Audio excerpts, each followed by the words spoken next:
his vineyard, his believers, to produce fruit. I mean, you don't plant a vineyard for the purpose of having pretty vines growing everywhere. That's not their purpose. Their purpose is to produce fruit.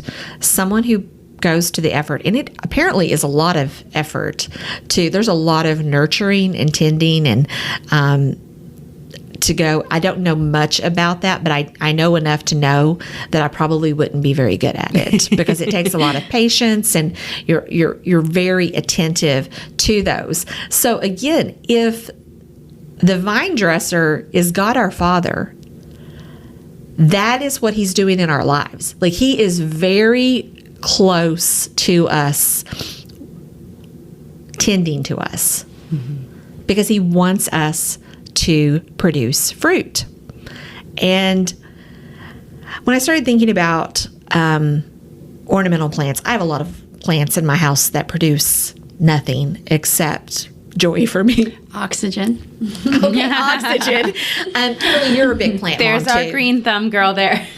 Yeah, just the basic plants. The basic plants? Yes. I mean, you're not trying to... I water once a week and put them in the windowsill, and that's all I can do. Okay. Yeah. Well, you must be doing something right because they always look good. Well, they don't like my new house as much as they liked my old house. This one doesn't have as much sunlight. So... Oh, the placement of the yes, house. Yes, all the windows where they're facing, they're not as happy as they used to be. But you notice that. yes, You're paying attention to your plants and you're tending to that. So that's what God's doing for us. He's watching over us, and he's wanting to put us in the places where we're going to grow the most.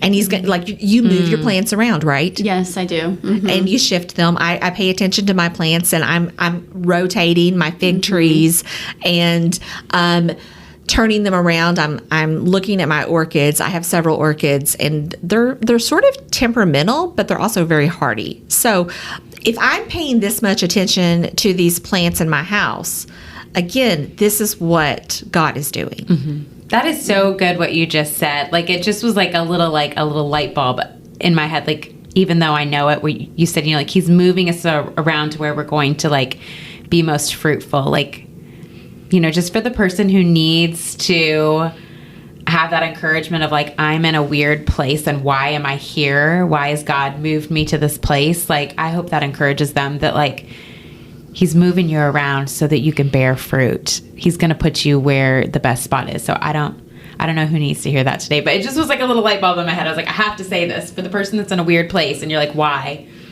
There you go. Yeah. And we talked about, before we started recording, the three of us, about pruning. We often just associate that with trials. And trials definitely do prune us. Those hard times and difficulties that we have in life. But that's not the only thing that prunes us. And this whole chapter is about abiding and producing fruit and enjoying this type of fellowship and relationship that the triune God has. And they were perfectly content and satisfied and completely fulfilled in their relationship within themselves, in the Godhead. They actually did not need us. So that might be a table flipping thought for some of you, because it was definitely something that I had.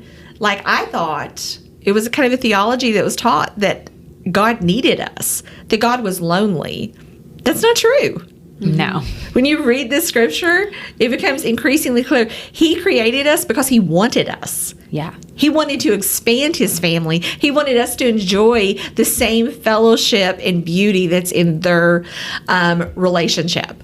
And so anytime you feel like God is pruning you, he is not targeting you for anything other than, I want you to produce fruit.